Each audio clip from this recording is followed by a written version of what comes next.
নমস্কার বন্ধুরা, welcome to শখের রান্নাঘর। শখের রান্নাঘরে তোমাদের সকলকে স্বাগত জানাই। আজকে আমার রেসিপি নিরামিষ আলুর দম।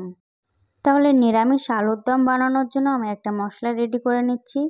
তার জন্য নিয়ে নিয়েছি 3টি বড় সাইজের টমেটো, নিয়ে নেব 1 ইঞ্চি আদা, আর নিয়ে নেব 4টি কাঁচা লঙ্কা, আর নিয়ে নেব 13-14টা কাজু বাদাম, আর 2 চা চামচ চারমগজ।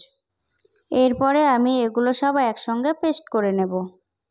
নিরামিষ আলুর দম বানানোর জন্য আমি আর একটা মশলা রেডি করে নেব। তার জন্য আমি নিয়ে নিয়েছি 5টি শুকনো লঙ্কা, 1 চামচ গোটা ধনে, 2 চামচ পোস্ত, আর হাফ চামচ গোটা জিরে, হাফ চামচ গোলমরিচ, 1টি দারচিনির টুকরো, 4টি এলাচ, আর 3টি লবঙ্গ। এরপর ওভেনে আমি একটা ফ্রাই প্যান নিয়ে নিয়েছি।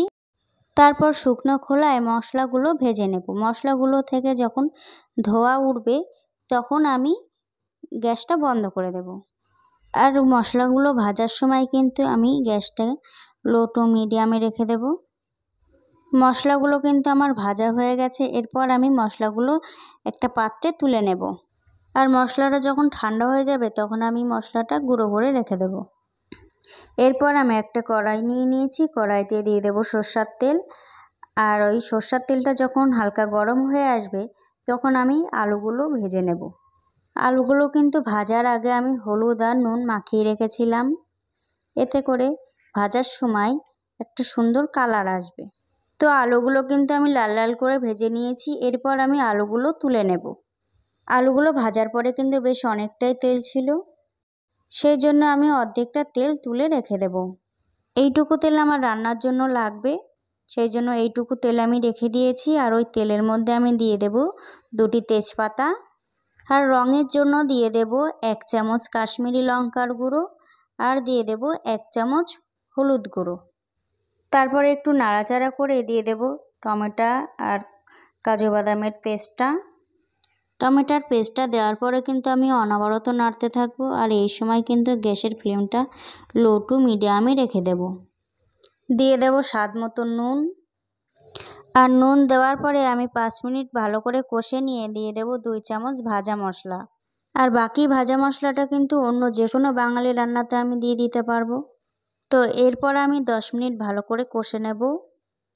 10 মিনিট পরে ফিরে এলাম। তোমরা নিশ্চয়ই দেখতে পাচ্ছ মশলাটা থেকে কেমন তেল ছেড়ে দিয়েছে। এরপরে আমি দিয়ে দেব আলু। আর আলুগুলো দেওয়ার পরে আমি 5 মিনিট আরও ভালো করে কষে নেব। আলুর সঙ্গে কিন্তু মশলাটা আমি ভালো করে কষে নিয়েছি। এরপরে আমি দিয়ে দেব 200 গ্রাম টক দই। আর টক দইটা কিন্তু আমি ভালো করে ফেটিয়ে দিয়েছি। আর আমি কিন্তু পুরো রান্নাটাই লো টু মিডিয়াম আঁচেই করব। এরপরে আমি ঢাকা দিয়ে রেখে দেব 10 মিনিট। ঢাকনাটা তুলে টেস্টটাকে একটু ব্যালেন্স করার জন্য দিয়ে দেব সামান্য একটু চিনি। তারপরে আমি আবার ঢাকনাটা দিয়ে দেব। মোটামুটি আলুটা যতক্ষণ না সিদ্ধ হবে আমি রান্নাটা ততক্ষণ ঢাকনা দিয়েই করব। তো আলুটা কিন্তু সিদ্ধ হয়ে গেছে। এরপরে আমি দিয়ে দেব 1 চামচ ঘি, আর দিয়ে দেব কুচানো ধনেপাতা। তৈরি হয়ে গেল দারুণ স্বাদের নিরামিষ আলুর দম। তোমরা কিন্তু বাড়িতে অবশ্যই এই রেসিপিটা ট্রাই করবে, আর ট্রাই করার পরে আমাকে কমেন্ট করে জানাবে। আর রেসিপিটা যদি তোমাদের ভালো লেগে থাকে তাহলে একটা লাইক করে দিও, আর তোমার প্রিয়জনকে শেয়ার করে দেবে। আর তুমি যদি এখন আমার চ্যানেলটিকে সাবস্ক্রাইব না করে থাকো তাহলে অবশ্যই চ্যানেলটিকে সাবস্ক্রাইব করে পাশে থাকা বেল আইকনটিতে ক্লিক করে রাখবে। এতে আমি যখনই ভিডিও ছাড়বো সবার আগে পৌঁছে যাবে তোমার কাছে। তাহলে আজকের মতন এই পর্যন্ত। দেখা হচ্ছে অন্য কোনো রেসিপি নিয়ে। সবাই ভালো থাকবে, সুস্থ থাকবে। নমস্কার।